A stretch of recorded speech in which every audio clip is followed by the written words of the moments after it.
Hey, happy day, Sharon Horne-Ellstrom here. Stretching my mouth and voice and throat today. Fix your wagon. Fix your wagon to supersize and grow your business. This is one of those idioms or expressions that I actually, in my mind, had the exact opposite and wrong understanding of what it meant and what it means according to the experts in the book that I'm reading called The Dictionary of Idioms, as well as the internet. According to them, it's an American expression from the 1800s. Of course, it's believed that that's when it came into being and popularity for a couple reasons. Number one, it was the westward movement and migration in America, and people were moving westward in covered wagons. That was the main mode of transportation at the time. And if your wagon broke down, you needed to fix and repair it. And so that was actually my understanding of fix your wagon, was if something breaks in your life or your experience, you fix it so you don't stay stuck, so that you can move on. Well, according to the expert sources, it really means to get even with something, or to get revenge on someone, or to frustrate or cause them grief, or to cause them to actually fail in something. Yeah, I'm like, okay, well, that's just mean. Also, it often meant to plot against somebody or to do something bad to them. And I'm like, okay, well, I don't like that version of fix your wagon. And I guess as a threat, if somebody says, think of Dorothy and the Witch, I'm gonna fix your wagon, Dorothy. I mean, I guess in The Wizard of Oz, fix your wagon could be, to plot against someone or to wish for their demise. Now, I'm sure there's some people out there that plot against other people. I know there are, right?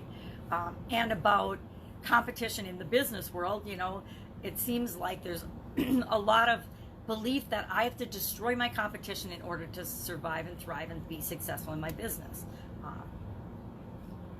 I think the world helps to breed, or our environment helps to breed more of that behavior, more of that competition. And so in that instance, fix your wagon means, to try to plot against your competition. We see this play out in all levels and areas of our life, right? I remember in corporate America, we would have department head meetings, and we would have budgets. Everybody had budgets. So there was supposedly this limited amount of pie that there was going to be for resources for the business the next year. And all the different department heads had to vie for and sell and convince our leader, our fearless leader, that our requests for funding and resources and people were the most important, the most valid. And so there was always this fierce competition for resources within corporate America. And some people, I never did this, but I guess some people would plot and find ways to steal resources from other departments to get a bigger piece of the resources, a bigger budget, so that they could do what they wanted to do in their department. Really dysfunctional behavior, but we know there's a lot of dysfunction in the world, right? Have you ever had what I call a frenemy?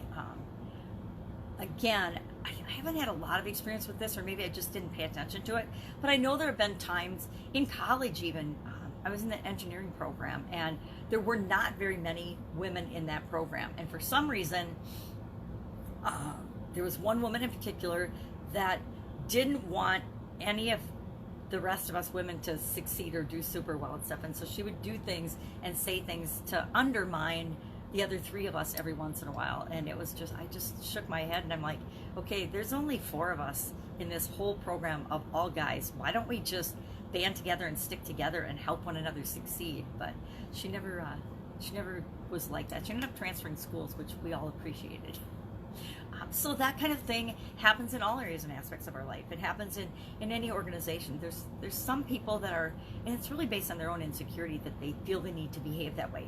If I feel like I have to take out my competition, it isn't about my competition. It's about me not believing that I have the right stuff in me or in my organization to actually win. And here's the real secret.